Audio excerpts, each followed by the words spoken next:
Hey, Robbie. Hey Andy, how's it going? Not too bad. How about you? Pretty good. Can't complain. Although it is hot, but at least it's not hot inside my apartment. Yeah. Yeah, the last few days have been so bad.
Hi, Andy. Can you hear me okay? Is it too loud on my end? I can hear you fine. Like there's a little bit of background noise, but I can understand you really clearly. So Okay, I was just trying to decide if I need to go into the fishbowl or if you'd be able to hear me. gotcha. Okay, thanks. Yep. I can plug in once I talk. I just have to talk first to announce the names. Oh, okay, because if it's, I always do my Zoom meetings, my teleconference telehealth, so it's much better. Sorry, do you think it's okay to announce the names or do you think I need to go into the fishbowl?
You're going to want to push for that.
Good morning, everyone. We'll just give it a few minutes and get everybody on the line before we'll get started.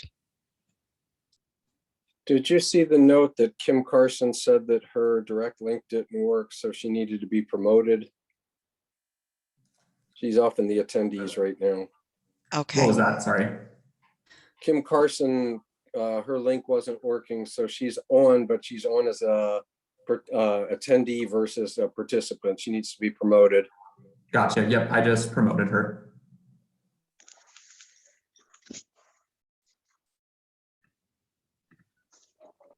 Thank you.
Okay, it looks like we just need Chris Robinson, and then we'll have all the board members present. So give it a few more minutes.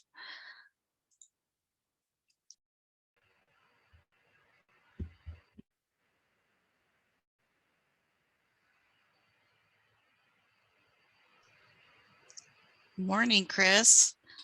Hi, Kim. How are you? Good. How are you doing? Good. Am I among the late but early to but well, you got quite a few. I see. I'm not. I'll shut up. You even have Yeah, Sarah Pierce here. I think we've got General everybody Thomas. just missing Matt. But Sarah, would you like us to get started without Matt?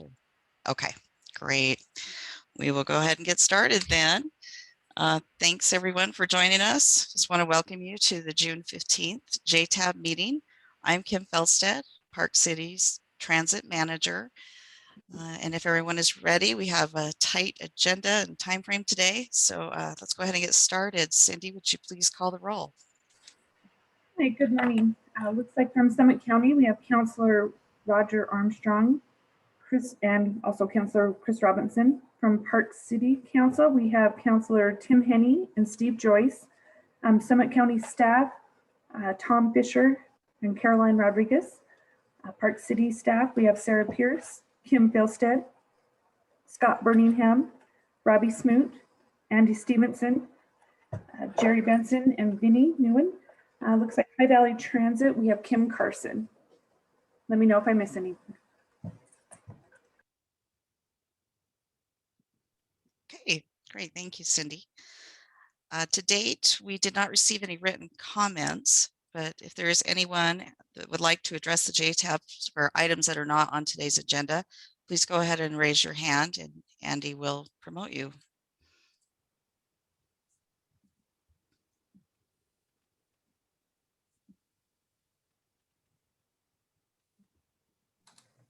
And just a reminder, you can also use the Q&A section if you prefer to do it that way. But if you raise your hand, we'll give you access to use the microphone and provide your comment. But so far, I do not see any hands raised.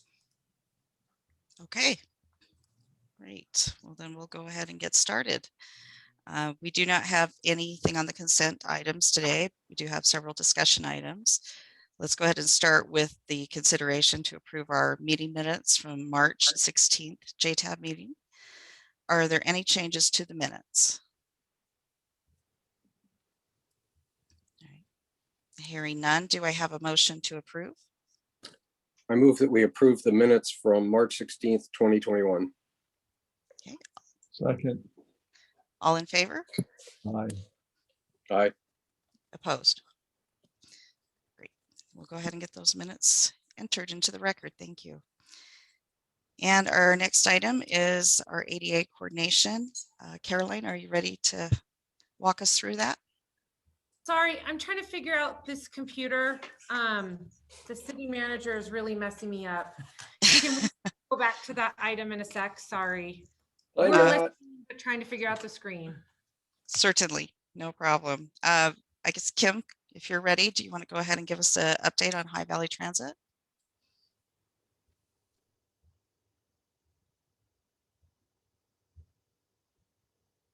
Kim, you're muted.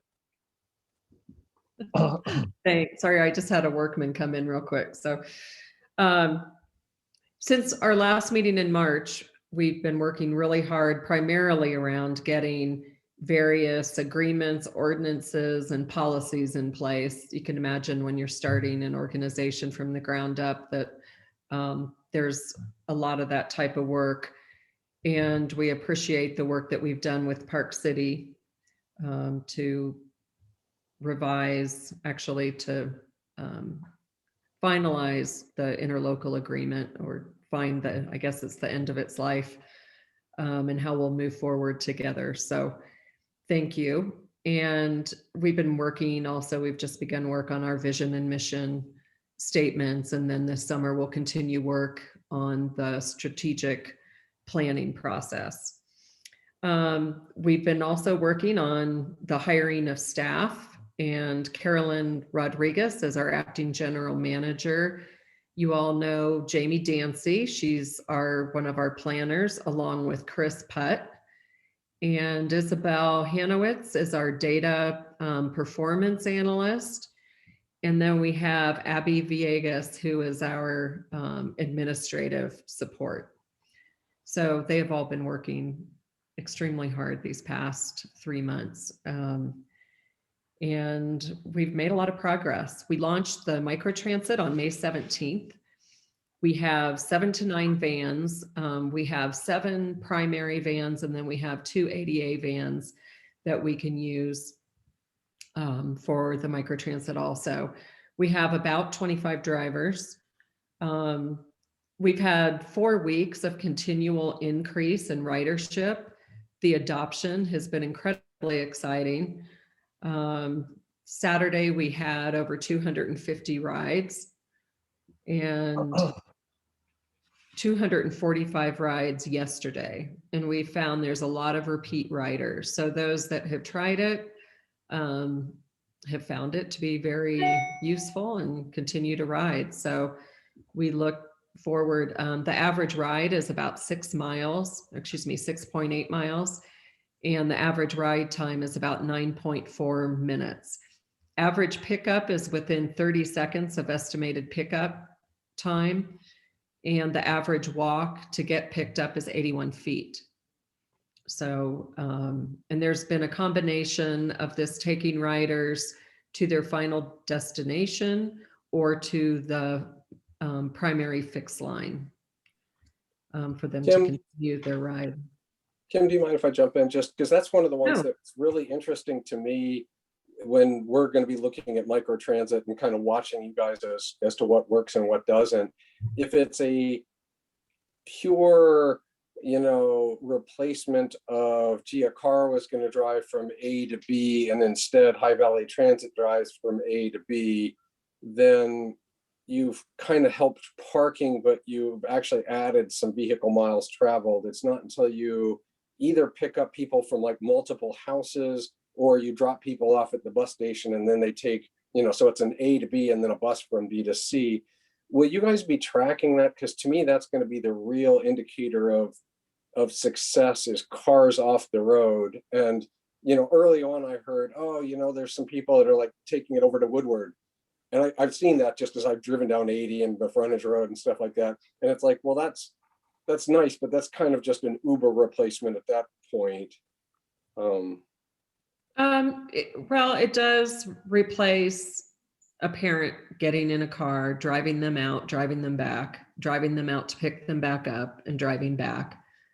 Granted, the van has to go to the house, but then they're not necessarily going directly back to that other location. They're going immediately to another pickup. And through the app, actually the planning behind the app, hopefully they're directed within a fairly close location. And then we have had a lot of people going to the line, but I'll let Caroline add additional information.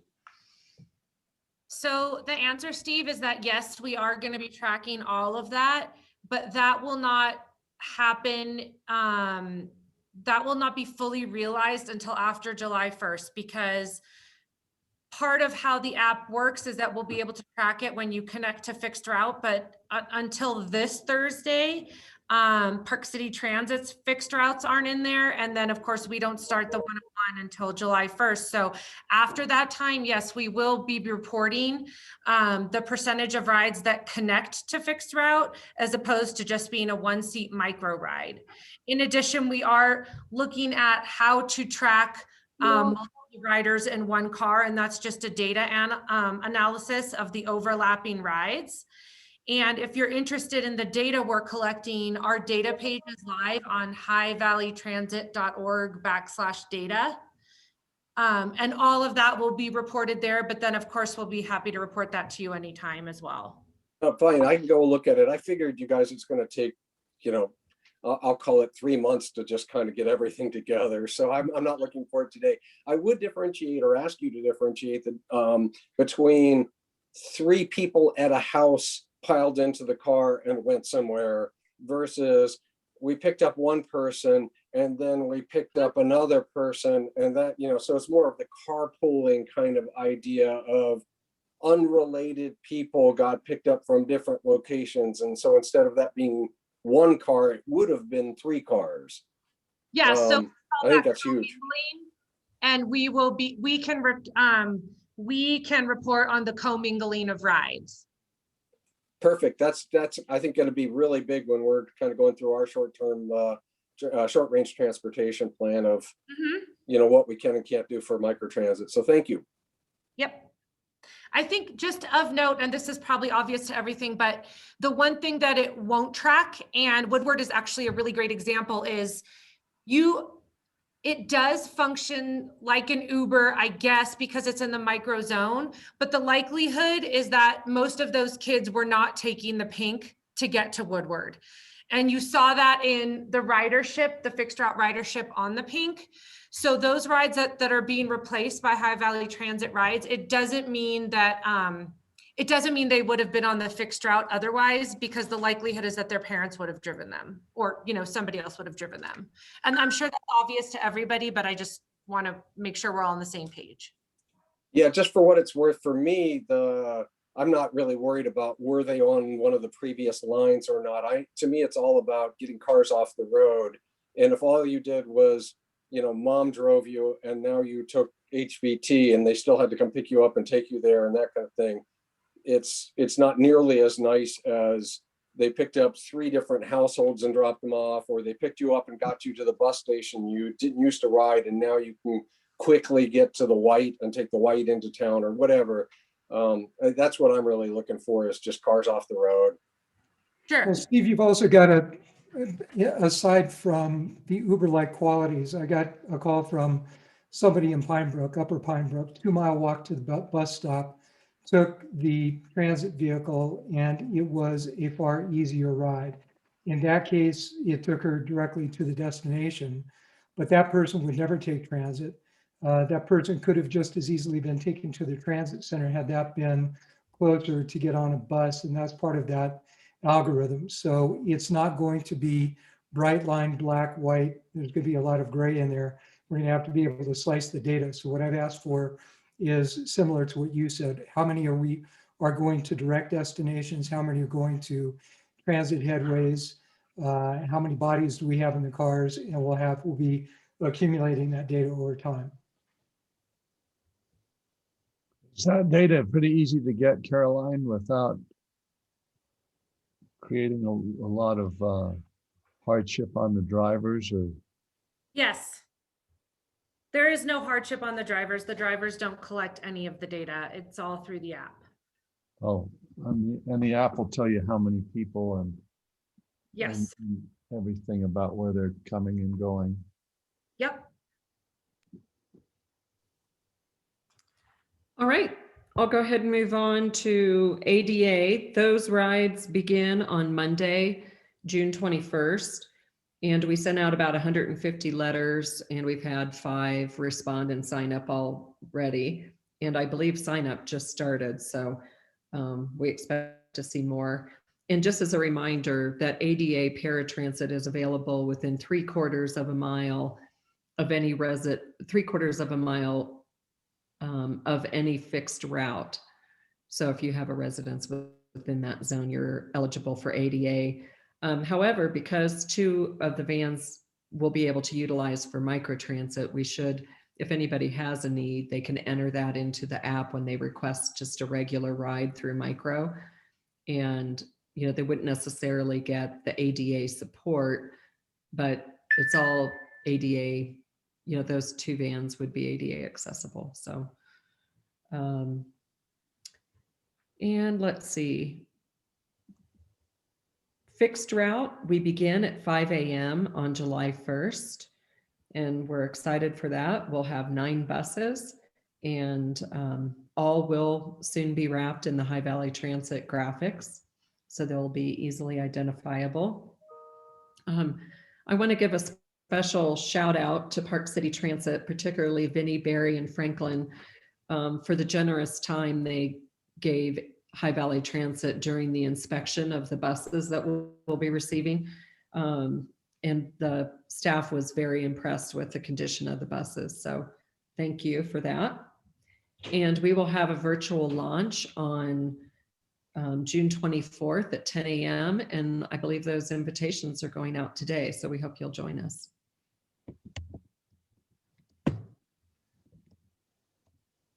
Are there any questions for Kim at this time? Okay.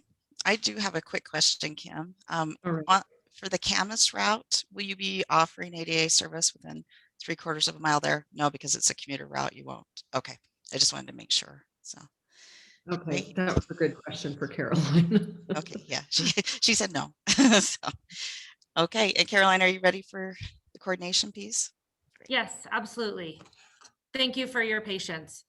So the most important thing I think just to communicate is that if you were a previous user of Park City Mobility, you will still have access to ADA paratransit service, whether that's through Park City Mobility or through Valley Ride.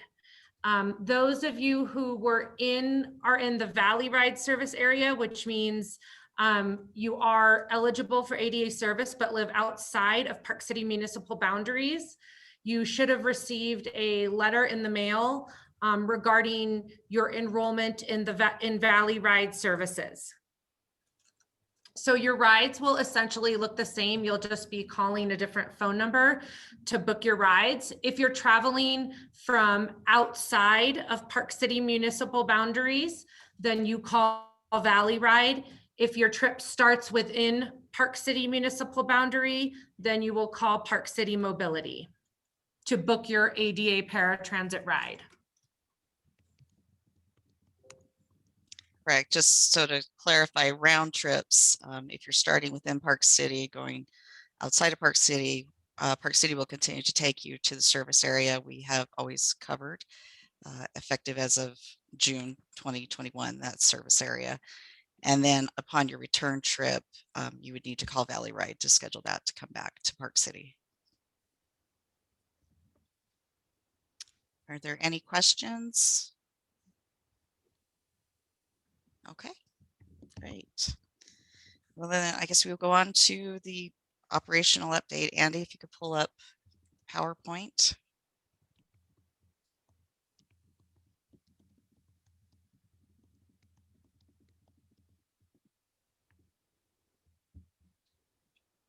Great, thank you. Go ahead and go to the first slide. So we still are requiring masks on public transit and in transit centers. This is a requirement from the TSA. It definitely has been confusing for folks because it's not required in other places in the state. We still need to ensure that compliance is happening until the TSA removes that mandate. So we continue to have our signage and we are carrying masks with us at all times to provide to people that do not have any. Just wanted to make sure everybody's still aware of that. Go to the next slide. So we have added the orange and purple back. They came back on June 6th, and we've heard a lot of positive feedback about that. And they're very similar to what they have ran in prior summers. So we are seeing some folks that are utilizing this to get out and go hiking and biking. So it's been nice to see it return. And next slide. We did a survey on the trolley. People are really missing the trolley, in case you haven't heard, and they would like to see it come back. And we're just kind of soliciting input on how should it come back. We definitely cannot return it before July 1st just because of staffing, because we've been keeping our staffing levels pretty tight. But we should be able to get it back on the road July 1st, but where should it go is kind of the question. There's been a little bit of debate about, should we take it out of the neighborhoods, just have it go up Main, down Sweet. So there's been a lot of interesting feedback that has come from this survey. I think there was 86 respondents last that I heard. And we will be taking this to the next council meeting to obtain additional feedback and guidance from the council. And next slide. So here's just some handy contact information for both agencies. I think the bottom line to remember here is if someone calls the wrong place, if they should have called Park City or they should have called Valley Ride for paratransit, we will get them to the right place. We understand that, that's going to happen. It's going to be a little bit of a learning curve, and we're here to help and coordinate. So hopefully people can have this contact information handy and we'll get them to where they need to go. And that's everything I have. Are there any questions? Kim, I've got a quick question on the orange and the purple and the popularity of those routes with people who are using them to access higher elevation and ride their bikes, down and sort of lapping. I know in the past there's been kind of a lapping where they come down and then catch whatever next ride they can back up, which I think is pretty, great. But I know it's also been an issue in the past with how many bikes we will allow on a bus. And with the popularity, we had some large groups that were sort of, almost, I think some commercial operators might have been directing them to our buses as sort of one of these things to do that lap free ride option. Are we seeing that this year? What's the assessment? What's the situation with bicycles on the buses? And I know that's very, orange and purple centric, but also maybe there's an issue with High Valley and people looking to put bikes on vehicles. And is there a capacity issue that has pinged for High Valley as well? So I guess, I'm asking the question a little broader than the orange and the purple, but I know we've really had acute issues on those two routes. Right. We have not seen any issues yet this summer. Our buses are equipped with bike racks that carry 2 or 3 bikes. And then we allow up to 3 bikes within the bus, depending on how many people are riding within the bus. So not to say that can happen again, but so far it's been a pretty good experience. And I know that the city is looking at providing maybe a partnership, with our trail partners to see if we can take some of that bicycle ridership and spread it out a little bit so we don't get overwhelmed, because we certainly hate to leave anybody behind. But you're right, it has been an issue in the past. So I don't know, Caroline, do you want to speak to High Valley's experience with bicycles so far? So far, we haven't had any issues where somebody requested a ride and had a bike that couldn't be accommodated, because the micro vehicles fit up to 4 bikes on the bike racks. The fixed route will fit, I think, just similar to Park City, 4 on the outside and I think 2 or 3 on the inside. Caroline, does the app right now ask whether people are bringing bikes? If you want to bring a bike, you need to call, but that's being programmed. It will be probably by next Thursday. So if, for instance, we had a situation where someone requested to bring 6 bikes, we'd know that ahead of time with the app improvement in order to send 2 vehicles. Yes, absolutely. Yes. Gotcha. Caroline and Kim, I've got a question about paratransit. Do we have, with this changeover, do we have regular ridership with respect to paratransit? And are we doing any kind of proactive outreach to let people know what the changes are, to provide them with that contact information and any kind of FAQs or other information that will be helpful for them to navigate their way through this change? Yes, I can speak to that, and then Kim can add on or correct me where I'm wrong. But Kim Felstead sent out a letter to all paratransit users that were outside of municipal boundaries to give them the contact information and information about the change. Within that letter was a postcard that said, you can mail this back and we can call or email you to get you enrolled, or you can come in physically, or you can just call and not send a postcard back. And obviously that was postage paid for all of the users. Since we only got 2 or 3 postcards back, and then we got 2 emails. Abby started this morning at 9 a.m. calling individual enrollees for Park City Mobility to talk about the change and then see if they wanted to sign up for Valley Ride. Again, we are honoring their eligibility. And then as a follow-up on Friday, we have an entire booklet on how to use the Valley Ride service going out to all of those mailing addresses again. In addition, we are going out to various organizations. One of those appointments, I think, is tomorrow, to talk to their constituents about how to use micro, but also Valley Ride, and do in-person app demonstrations and Q&A sessions.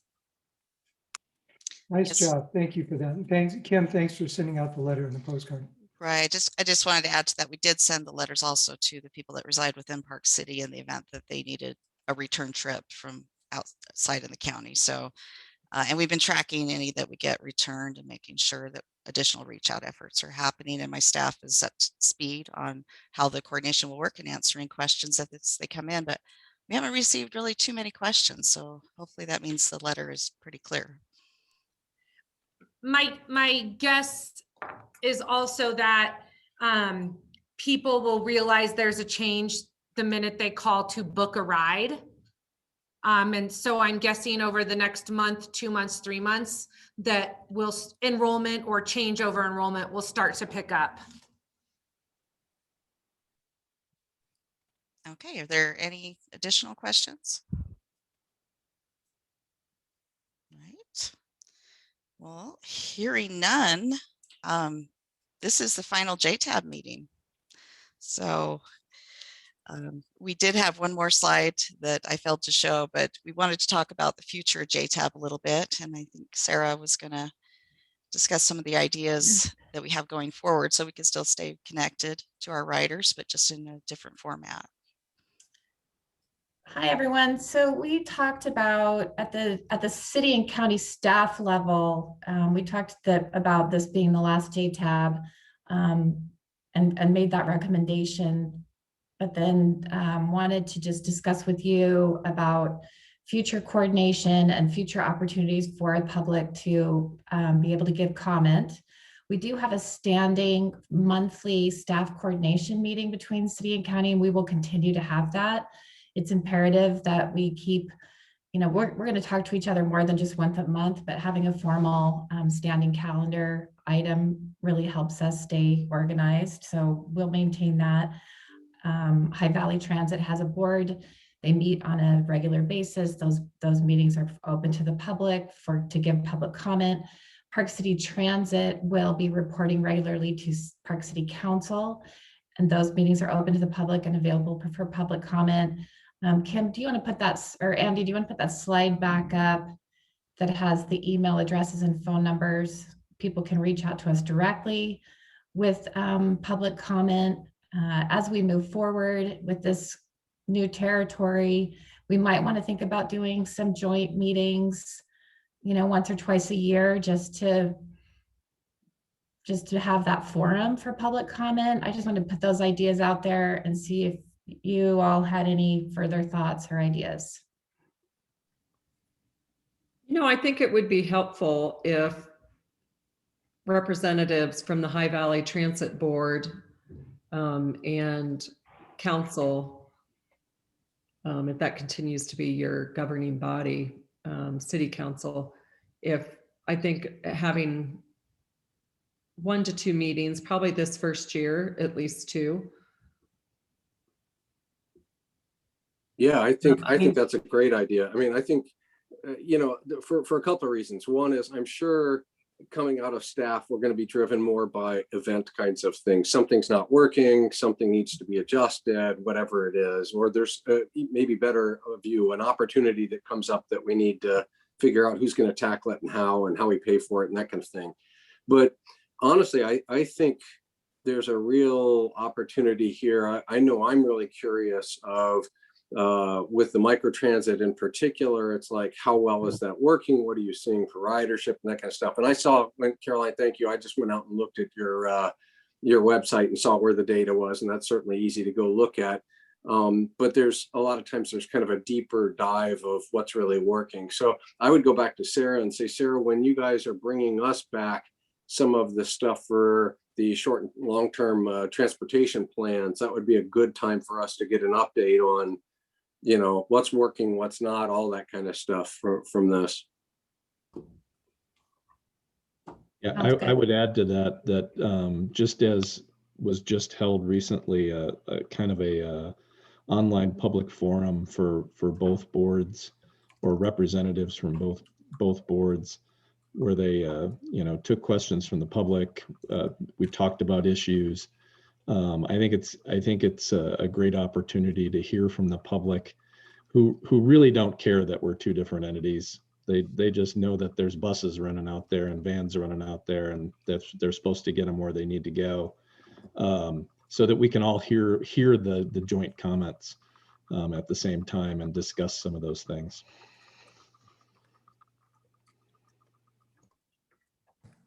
Alex, it looked like you had your hand raised. Did you want to speak?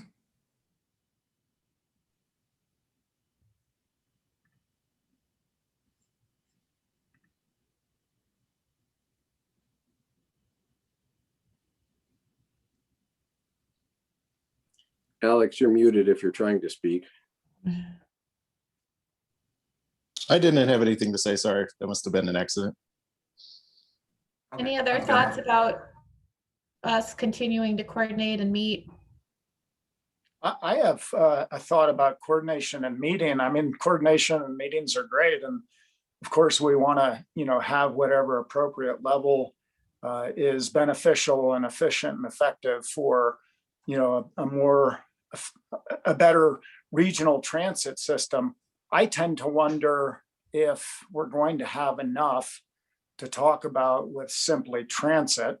And maybe it's naive to think that everything will go really smoothly and we'll find ourselves, a half an hour into an hour scheduled meeting or an hour and a half scheduled meeting going, oh, well, that was good. But we used to have meetings between the city and the county with topics that, ranged far and wide, and we don't seem to have those much anymore. And I know COVID became a bit of an issue with some of that. But to me, it seems like this is one of those things that could be a topic that we discussed in a broader meeting between the city and the county. And it could be an agenda item that would take a half an hour to 45 minutes for that deeper dive. So that would be my only thought is, do we need specific, transit related meetings that are replicating an aspect of JTAB? Or could we fold that into a meeting that we should probably be having once a quarter between the city and the county to discuss broader issues in general, regional issues in general, and this would be one of the items. So that's the only thing I would toss into the pot for contemplation.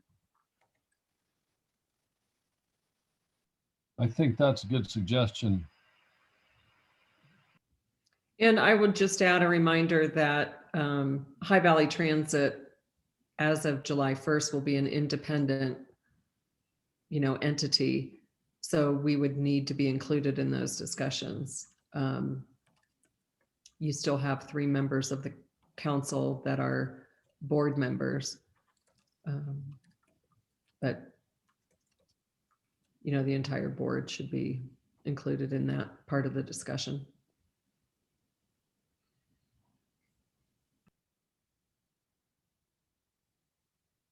Okay, well, that's great. I took a bunch of notes, and at the staff level, we will continue to coordinate and set up some of these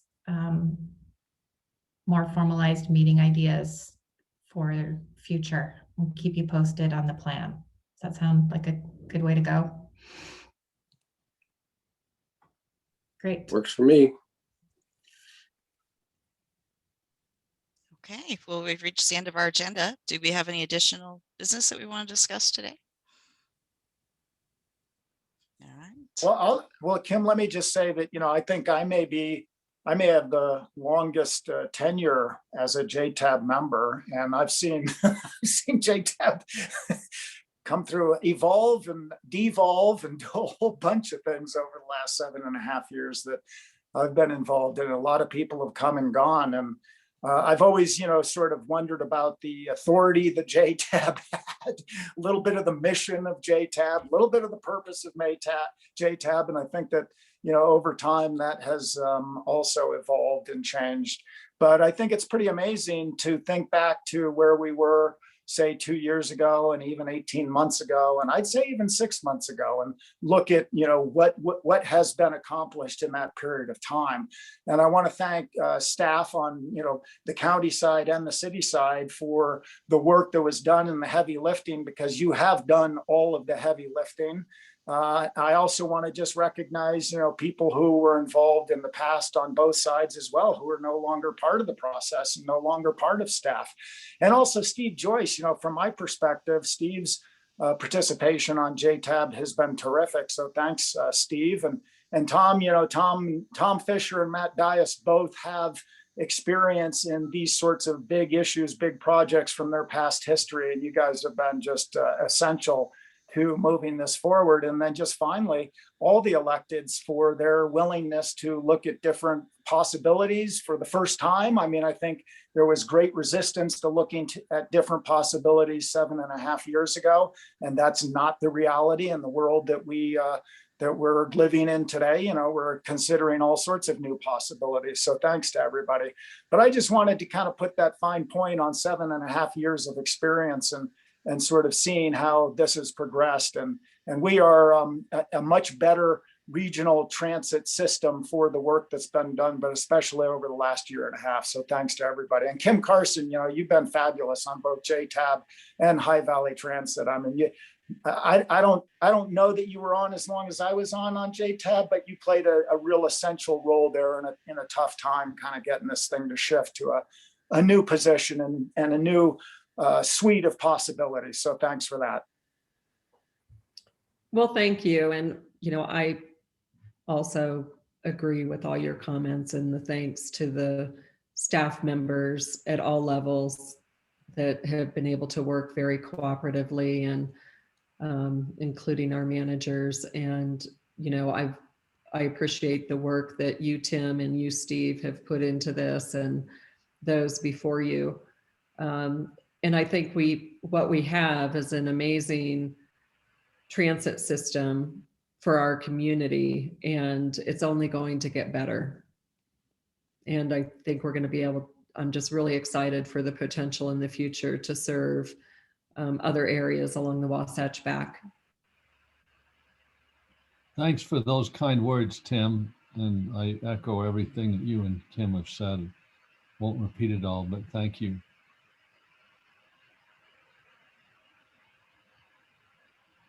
Yes, thank you. That was very nice. A lot of work through the years. All right. So do I have a motion to adjourn? Does somebody want to do the last motion to adjourn? So moved. Okay. Do we have a second? Second. All in favor? Aye. Aye. I always like to get in on my favorite motion, that of adjournment. Great. Sounds like we don't have any opposed then. Aye. Yeah. Well, thank you, Cool. everyone. Thanks, everybody. Keep at it.